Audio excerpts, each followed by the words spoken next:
ourselves mic'd up here, and usually in an email salutation you apologize for grammar or spelling errors. So I'm going to apologize for pronunciation of people's names prior to this. I'm so glad I don't have to say any chemical names, because I would get a failure on that. We have slides. Christine, we're a little bit of a rule breaker as well, because the panels didn't have slides, but Ramilla was really It's the one good. that's labeled Art of Glass and Society. She's taken the clicker from me. I can't be trusted. It's not working already. Okay. Perfect. Great. Thank you. Okay. So I won't go back into history with all of the wonderful photographs and the charts and science and whatnot, but I found a wonderful little paragraph to start up this afternoon. An old story about glass goes something like this. A glassmaker presenting his wares to the Roman Emperor Tiberius handed over a bowl for inspection. After studying it, Tiberius returned the bowl to the man, who promptly hurled it to the ground. Rather than smash to pieces, the glass merely dented it. It had been fashioned from substance that the ancients called vitrum flexile. Amazed, Tiberius asked if anyone else knew how to make this. When the artisan said no, the emperor, fearing that such an invention would devalue treasuries filled with gold and silver, had him executed. So I feel a little concerned today because I'm an artist in front of a bunch of scientists, so I'm just a little nervous, and I hope we'll all calm down here. We all went through metal detector. And I have to say, this opportunity is extraordinary for me.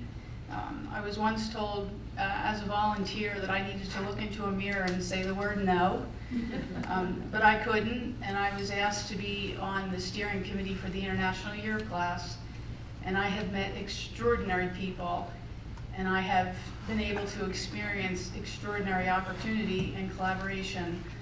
So I appreciate the fact that we can talk a little bit about art today, as well as technology and how it affects and impacts the society.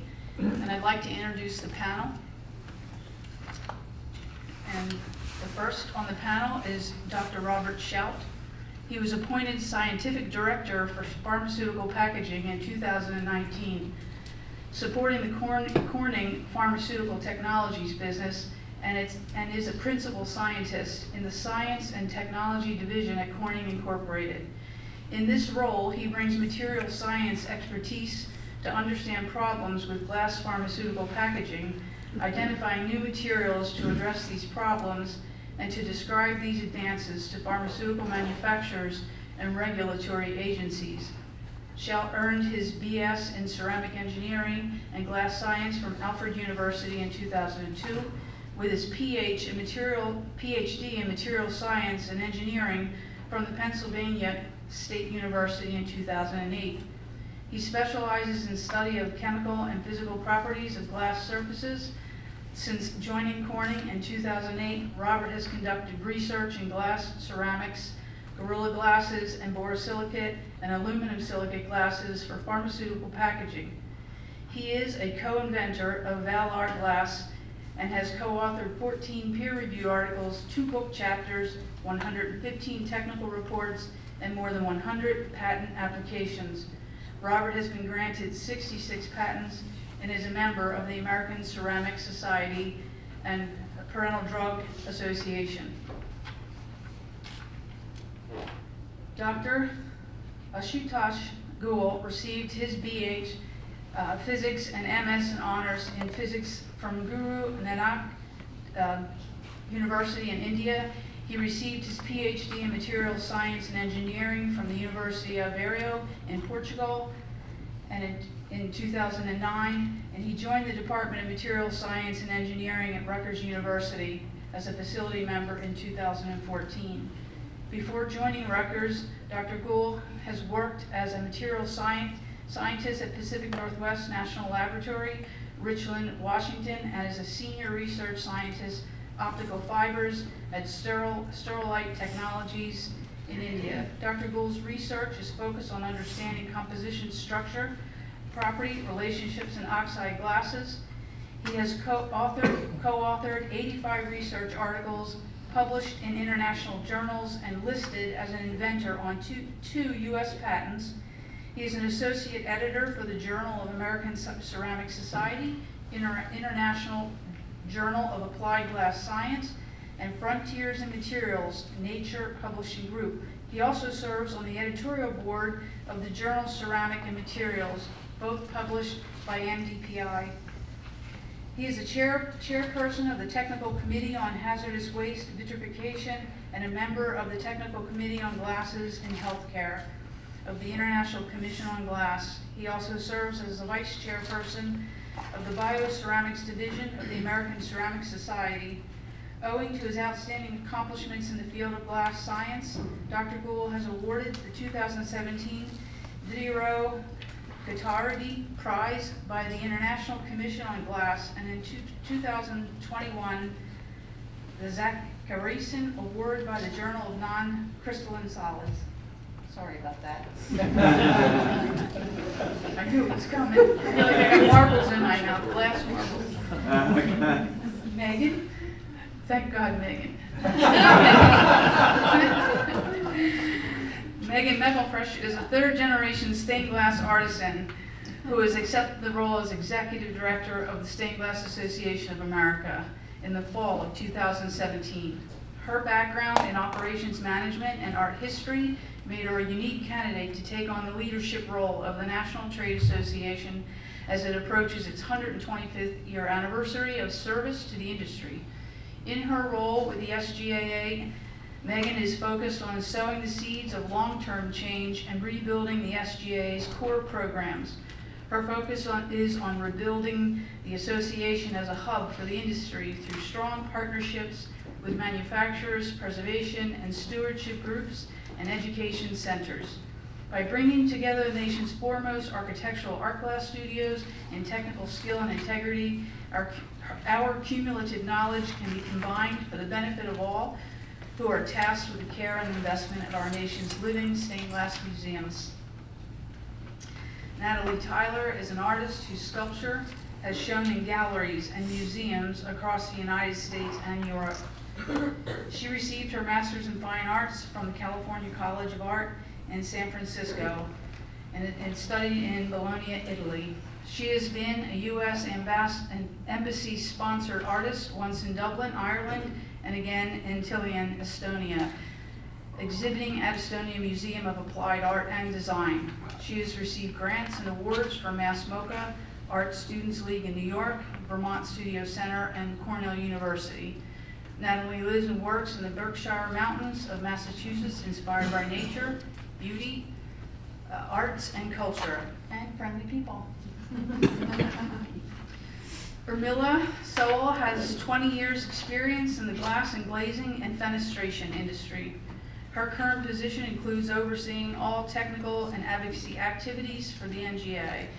Urmila holds leadership roles at several standard organizations, including the American Society of Testing Materials International Standards, and the organization, and the American Society of Heating, Refrigerating, and Air Conditioning Engineers. And I didn't introduce myself, so I don't know if you go back a couple slides. I was just so damn nervous. So I'm a stained glass artist. I've been working in glass for over 35 years. I started out, and most of the work I did for nearly 3 decades was historic preservation. And I learned a little bit today with Mario about fire, because I've dealt with projects where they come to my studio in a box, and I had to repaint every piece in a window to put it back together again in paint. So to understand the science and learn, the different properties and what's happening, I think it is a wonderful collaboration. And I'd like to pose some questions now to this panel. about discussing the myriad ways in which glass impacts society and how it fulfills critical and cultural technical needs. And I'm going to open this up to anyone that wants to jump in and answer. The first question would be, with its unparalleled versatility and technical capabilities, glass has fostered innumerable scientific and industrial advancements. Can you share some of these advancements that have touched your career in glass? And I'm going to put that to the gentleman.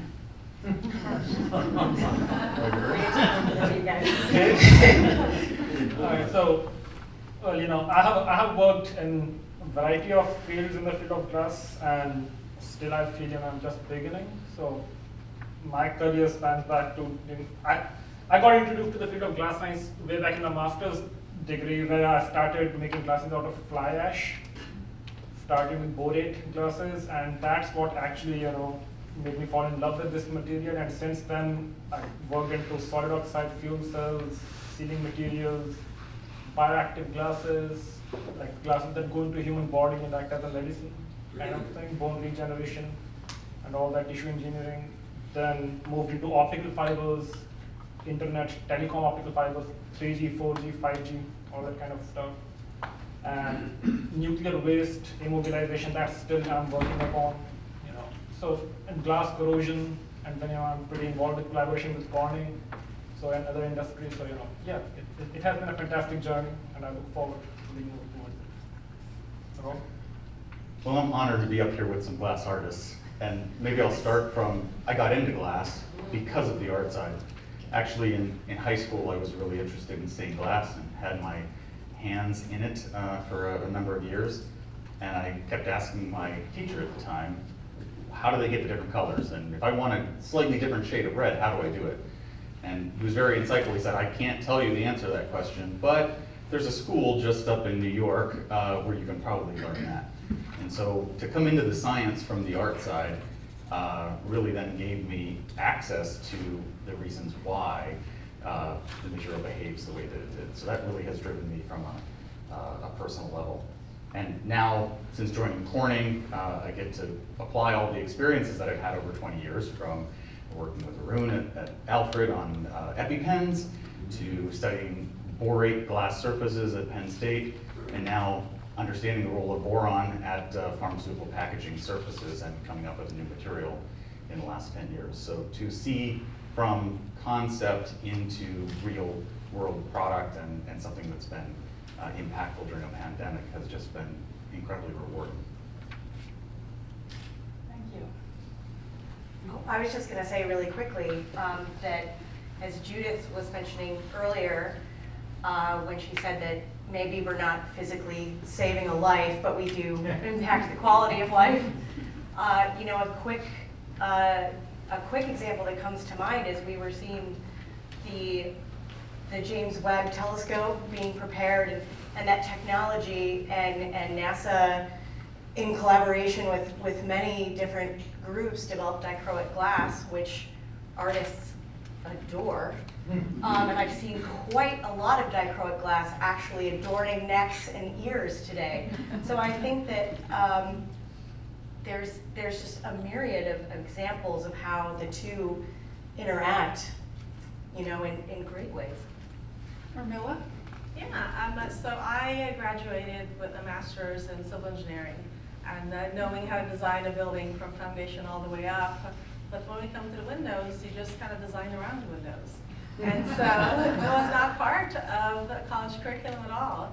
And so then I worked at a test laboratory where I got to, impact windows for hurricane impact and, for blast and different types of testing. So that was my first initial aspect where it comes to windows. And now, windows in buildings used to be something to keep the elements out, to keep the rain out, to keep, snow and heat and cold out. But now with, over the past several years especially, with more research coming up and seeing how windows impact us, our health, our behavior, our sleep, our focus. So I think it definitely has, touched my life for sure, but definitely more research on how glass is used in buildings. Thanks. Yeah, I had come from a background of bronze casting originally as an artist. And so I was used to making metal flow, and I loved it. But I wasn't able to use color in the way that I wanted to. And so I had started about 12 or 13 years ago casting in glass because I could essentially paint with the color. It also allowed me to incorporate light into the work. And that has been something that's crucial because it does breathe life into the work and it deepens the significance of the piece. So that'll move me on to my second question. Glass artists and scientists across the globe have given humankind an awareness of this wonderful material. They explore the mystical response of glass to light and the mutability of the material and its relationship to science, nature, and culture alike. How does this material reflect the world around us? All in there. Robert? I heard a volunteer, go ahead. Most of my work has been inspired by nature through the years, and so it is a direct reflection of the world around us. It's my greatest teacher, and but through the years, as climate change is changing our world as we know it, it has become even more important for me to almost be an advocate for nature through my art. And I'm originally from California, where the wildfires are running rampant, get worse every year. My family's actually had to physically fight the fires to try and save their homes. All the women and children left and the men stayed, and which is scary because the fire could consume all the men in the family. And so the wildfire was born from that, fear of in the reality that climate change is having a personal impact on all of us, and will. And so I had created this piece called Wildfire, and it's about 8 feet tall. It's taken from a real stump of wood. I then cut the top part of it off and cast the top part in glass. And it's a collaboration with the sun, because the sun, it's an outdoor public art piece. And as the sun passes through it throughout the day, it illuminates, and really, from a distance, it really looks like it's on fire. And so it was my first public art piece, and it's showing it all last summer. I just come and find groups of people who were standing stunned, and the stories that came from that piece, talking about climate change and affecting people on a personal soul level. That's why I make art. And you know what, I want to interject just a little bit here. If any of you have ever listened to or like to listen to podcasts, there's a great podcast by Sean Wagner, Talking Out Your Glass. And she recently just did an interview with Megan. So if you want to listen to a fabulous interview with Megan, and she talks about the SGA, and she also talks about her own work. And I thought of this question, Megan, I thought of you in mind with this because of the mosaic you did. Would you talk a little bit about that? Because I think this material reflects the world around us, and what you did in glass, reflecting what's happening in the world. I will certainly try to tell that story succinctly. She's awesome. Before I had the role here, I had a professional studio in Buffalo, New York, and I am not a Buffalo native, and I settled on the east side of the city, which is quite a rough area, and the park right near my studio and my home, where I was now raising 2 very tiny humans, was a sort of regular dumping ground for women who were the victims of domestic violence. And the neighborhood sort of finally had enough, and the city wasn't responding, and so the public art studios and myself and the neighbors came together. We cleaned up the park, we repaired the concrete, and I grabbed some young people in the community, and we worked hundreds of hours over just a few short months. Many of the glass manufacturers in the industry, it was the first time I sort of reached out to them and said, please help send glass. And they did, and we built these 2 huge mosaic columns. And initially these young people were just supposed to come after school one day, and then they kept coming back, and they kept coming back, and by the end of the first week, they had these huge calluses on their hands, and And then they still kept coming back. And over the course of 3 months, they would put in almost the same amount of time as a full-time job after attending school and everything else. And we stood back after installation, and a couple of kids had showed up and sort of helped paint a wall at one point. And they were going, wow, look at this amazing mural and mosaic that we built. And one of the young women turned and said, that you built? Look at my hands. I built this wall. But they were so proud of what they'd done. And in that moment, it felt like a great achievement. But since then, that park has not been tagged a single time. Not a single additional woman has been left on the stairs, even though the city has yet to relight the park and put up the signage requested. And it's just completely changed that neighborhood. And when great spaces, when communities are involved in the great spaces where they live, it can change a community and it can make it safer. So that was a great project that I'm still quite proud of. And it is still yet to be dedicated by Buffalo, New York. So if anybody has clout with the mayor there, please give him a call. Thanks. Anybody else want to answer that question? Good? No? Anyone in the audience? Sorry. Okay, we'll move on. It is believed that the world has entered the new glass age. With the phrase, the age of glass, becoming increasingly popular over the last decade, we have an unprecedented opportunity to harness the unique capabilities of glass to solve some of the world's most urgent challenges, such as more effective healthcare, cleaner energy and water, and more efficient communication. Realizing the potential of the glass age will require collaboration, resources, and support. What is necessary from the scientific, industrial, and arts sectors for the age of glass to continue? I'm going to ask somebody in the audience too. I'm just going to point in a minute, so we all make sure you're all awake out there. Go I was gonna ahead. say, I'd like to take a first stab at that, if that's okay. Please. So one of the,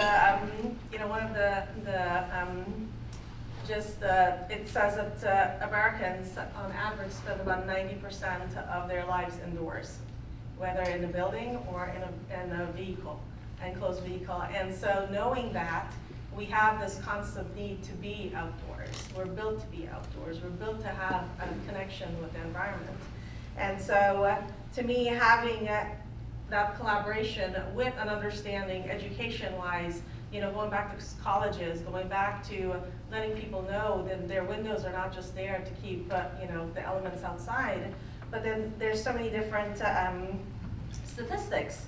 And it says 6% increase in retail sales if you have views and if you have some access to daylighting. This is why everybody wants that corner office. They want to have that view out there. Where it comes to even offices having access to daylighting, it's a 20% worker test rates. They have this cognitive ability for betterment, meaning there's like 39 additional work hours per year for our focus. So that's like an entire week, employers have with their employees just by having access to daylighting and views and having that connection outside. In schools, it means it's a 21% increase in test grades in math and reading. That's from a C student to an A student, just having that connection and having light come into the building, daylighting and views and all of that.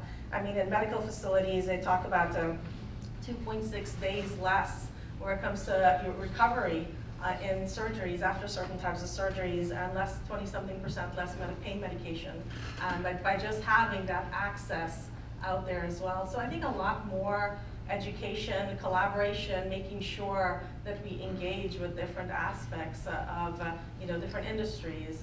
Yesterday and the day before, the National Gas Association had Hill visits with congressmen and women, and just having this discussion that your windows and glass in buildings, it's not just an energy metric. There's comfort there. There's so much more than just an energy metric. I can go Good next. job, Robert. About 10 years ago, I think most of the people in this room probably saw Corning's A Day Made of Glass video. And I think to this point, it set the vision for the technology that was available and how it might be applied. And I think we need more of that. We need more of those vision-setting ideas in front of us that then we can put into practice, right? Without a vision, without being able to see, oh, we could take electrochromic windows and put them in, and here are the benefits, and here are how they might be used. Or we might put screens behind mirrors, so I mean, maybe it's too intrusive, but you can see visualizing how these materials might actually come to practice in our human lives. Makes it all that much more likely that we will go that extra step to actually make that product.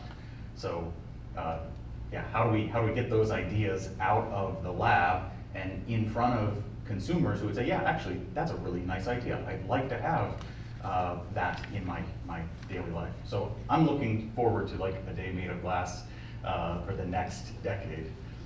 Maybe we can collaborate on that. That would be great, yeah. Let's do it. So as an academic, if I look at it, basically what we are looking for, glass age, when we talk about glass age, it's more about, to me at least as an academic, it's more about solving problems that exist or improving the life, improving our human life, basically, like for example, optical fibers or these vials for COVID vaccine or whatnot. But then there are 2 or 3 different things, basically primarily 2 I'll say. One is fundamental science and another is innovation. So what Rob was just talking about was like vision, but then for that vision, you need that creativity, right? And for creativity, for that innovation, you need art coming along with it. So that's where I strongly believe that art should be a part of our education. At least, if a student is getting a PhD in glass science, glass art should be there in the curriculum. One thing that I usually see in the students is they are good in books, they're good in, in their exams and everything, but when I leave them in the lab, they just fumble over, they don't know what to do. If I ask them, like even after 2 years of their PhD in their PhD, if I ask them, do you have any idea? They're still looking towards me for them, to give an idea to them. That's where basically the creativity comes in, and probably art brings that, which we somewhere lack in the curriculum. So that's the way I look at it. And glass art is expensive. I don't think it would have survived if it didn't significantly improve like the human condition. Something I'm finding very heartening right now as the world might be opening back up is that people have been kept from great spaces for several years now. And that desire to get back into great buildings and experience great art, that last image that Carol showed, people want to experience that. They have missed it. And in the restoration and conservation end of things, we're seeing sort of a renewed strength in fundraising and this desire to save these amazing buildings that we probably cannot build again. But they do have interesting new problems that need to be solved because we are concerned about energy and we are concerned about the climate. And so I'm looking forward to seeing how art and industry and science and everyone sort of works together to solve those problems moving forward because the human condition is demanding it. And if you're getting an arts degree, you're focused on art. If you're getting a science degree, you're focused on science. They have a little bit of interdisciplinary general eds in the beginning, but that cross-disciplinary education needs to exist in order for innovation to truly happen. Because I can sit in my studio and try to problem solve something that one of you already has the answer to. But if we are able to get together and collaborate, then things that I'm doing, will benefit what you're doing. So I don't see it as a divisive thing because scientists and artists and engineers, we all innovate, we all push the limits, we all want to take things to the next level. So now if I can elaborate further a bit on it. Please. So NSF, National Science Foundation, we heard today morning the director of NSF speaking here. So NSF has a new program called Growing Convergence in Research, where they want scientists to come along with, collaborate with, other, let's say, their peers whom they usually won't, right? Like artists, for example, or somebody from sociology department, or somebody from psychology department, or journalism, and then come together, put together an idea, how is science going to make a transformation in the society, a societal transformation. But then, honestly, I recently submitted a proposal to that, And it took me a lot of time to figure out, man, how do I work with these guys? Like, what is it that where I can bring the idea together with science, with somebody like from journalism? What will he do? I don't know. But eventually we put together, but then I collaborated with a doctor.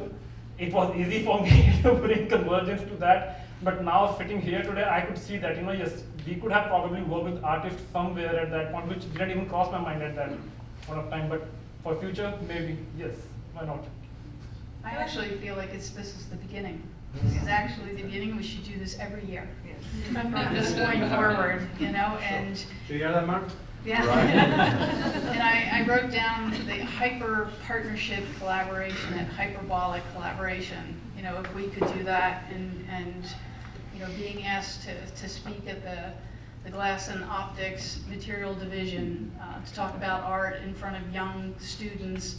I was asked to do that, and I didn't say no again. That's right. So I'll see some of you in May, I hope. But I just hope that these relationships continue, and you learn and share and collaborate and continue with this. And I don't know why we separate the science and the art the way we do. We're all using the same material. And this is a perfect segue into my next question. Okay. Glass is a material we often look through rather than at. When we think in terms of glass, what is the role of art in science, and what is the role of science in art? And I'll end on this question, and I'll open up to anybody if they want to answer that. But art helps you relax, and then you make the glass relax later on.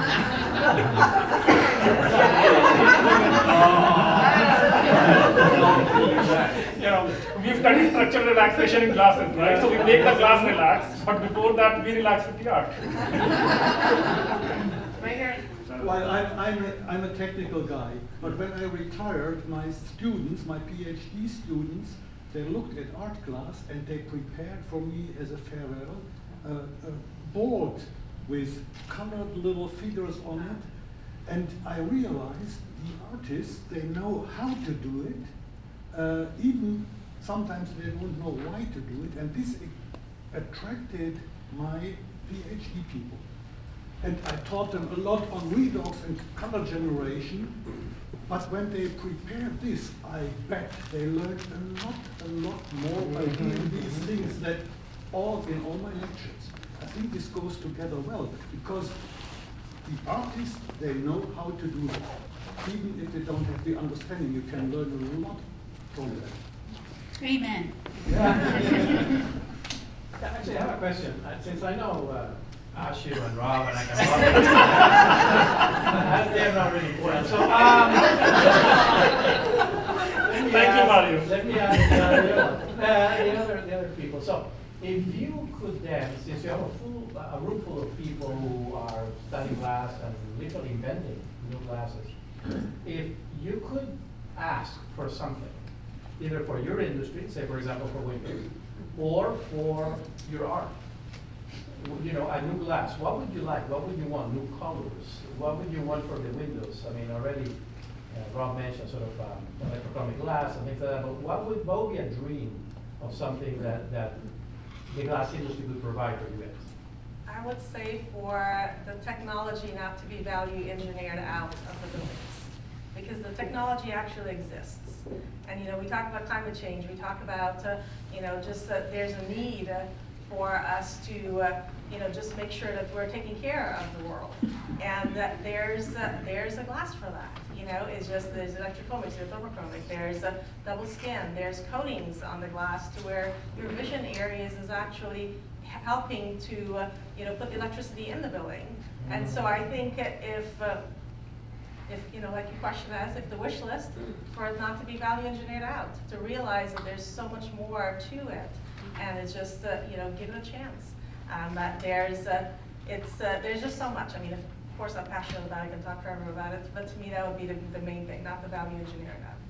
So, not to go for the cheapest product. Exactly. Okay. I mean, the upfront cost maybe about 5%, 10%. Retrofit takes 3 times as much usually, and so just put it in there to begin with.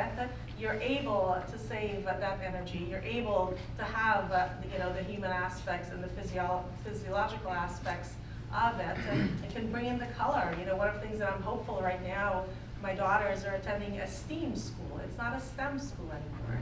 It's science, technology, engineering, arts, and math. And so to me, I like that shift right now that we're kind of going into. We talked a little bit about this last night, but I would love to have I use a lot of times when I have to make the glass move and to really tiny, thin areas and long and big, I use leaded glass. And so I would love to have non-leaded glass that will flow to the same, the same elasticity as leaded glass does, because there is a difference. Like, it stops short than unleaded glass that I've used. So something that could make it flow, where I'm also using glass that's environment friendly and healthy for me to work with. I don't know if I could pick just one product. You can send us an email with a list. I will send you a bulleted, itemized list in a spreadsheet. Yeah, with dollar signs. With dollars. But yeah, that's fine. No, I think my answer would be first and foremost that this spirit of collaboration does continue, because I would say that there's this I come up maybe against this concept that scientists work in their labs in their white coats and they're after an answer, and they're going to go find that one answer, and then they're going to get closer to limiting the knowledge, right? Like, we're trying to close in on this one big answer, and artists are just out there trying to tell that one story, right? We're trying to answer, what is the meaning to the universe or whatever, and I think, it's 42, right? But it's not like that, right? It's messy for all of us. I think we're a lot more similar than we are dissimilar, and you go into the lab and you're trying to solve a problem, but then something else happens along the way, and then we see that and we're inspired by that, and it goes back and forth, and the real innovation sort of takes place in the hotel bar tonight when we're done with this. When we're all talking about what we're discovering and what we don't know, and the more we find out, the greater that expanse of what we don't know is. And we only get through that chasm if we're all doing it together. And that's where I think the real magic happens, when we're creating and solving problems and looking for solutions to those problems, and then artists are telling that story, and all of humanity is bettered by it. So I think my one thing would be that this collaboration, that this year hopefully is the start of this new age of glass, that it will be a great age of collaboration between all of us. No, I agree, and the more I drink, the more knowledgeable it seems. I'm so with Glad you you. have. I had a wish, from Oh, the there you church. go. I did Wow. have a wish, and it's an experience I had a couple years back. I had taken a class in Denver, and it was with Narcissus, and he would take each student aside, and he would ask us, to talk about our careers and what we wanted. And I told him that I thought it was too late, because I was in my early 50s, and I see all the young artists, and he laughed at me. And he then went on the next year to be involved in a project with David Judson and Judson Studios, the largest stained glass in the world. And so it isn't too late to continue to explore and to learn. So I'm not asking for any more time. I'm asking that I can use my time wisely, and continue to learn and meet all of these wonderful people here. It really has been wonderful. And I think someone out there wanted to answer that question. Yes. See, I don't have the answer to the question. I was thinking about a comment and perhaps a suggestion, an action item. We met here, we discussed, and I think we are pretty much We're agreeing adding it on to the that. spreadsheet? Yeah. So I'm just reflecting on. So at Lehigh, where I teach, there is a major ideas integrated degree in engineering, arts, and science. It is by far the most competitive major to get into at Lehigh. So the brightest of the kids want to go there, right? All right, but do they do anything with glass? No. And the point I want to bring is, do we have a content? Can this group here, can GOMD, can come up with a content, look, there is already an existing degree program. Yes, other schools may also try to do something along those lines, but what will they do? So I think if we can move it in that direction, perhaps we'll be succeeding what we're trying to do. Thank you. You have a great chapel there. My studio restored all the windows at Lehigh University. Take a look at the stained glass, it's amazing up there. And we'll teach some of the students how to maintain their stained glass windows if they like. There you go. Anyone else? I think we're coming close to the end here. No, just following up on what comes next. You know, imagine if we were having this conversation, not in a hotel, not in suits, but in a workshop, right? Absolutely. Yeah. So thinking of what could come next. You had me, I know you. Maybe our next gathering with the international community should be at Pilchuck in the summertime. We take over and we do a workshop there. The creative and the artists will run it, and Iran will finance it. Chris is already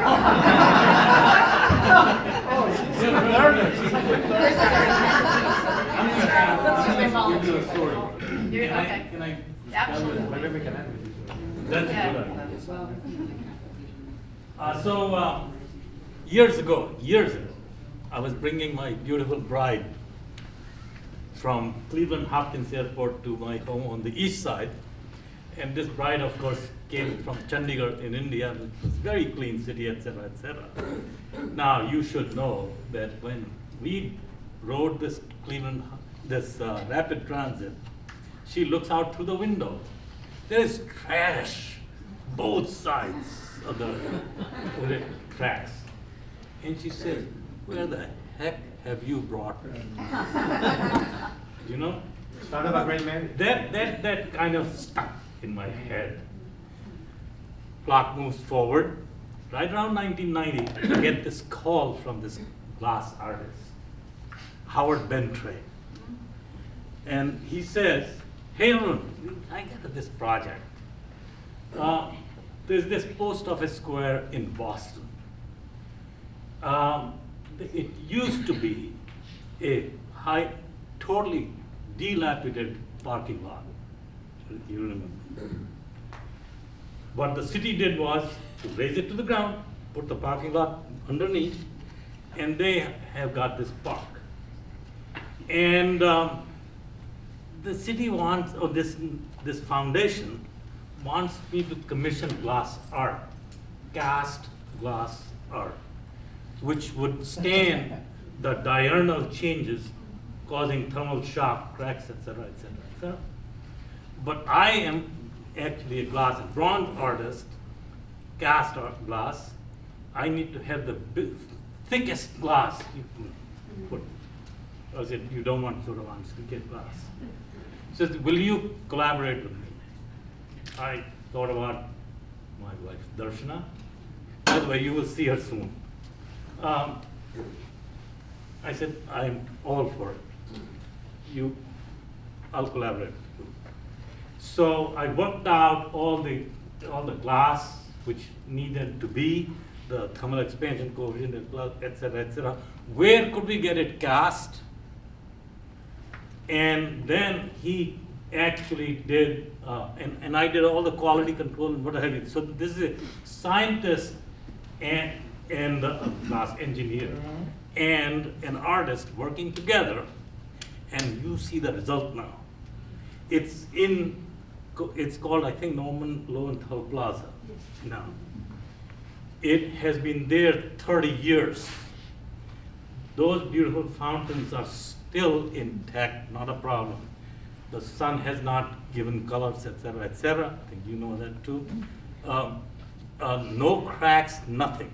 And so what I'm saying here is that yes, if scientists and artists can get together, and yes, they can get together. You know? Actually, this issue about urban landscape beauty in America can also be addressed. Okay? With that, I'm going to sit down. Thank you, everyone. And Thank you to the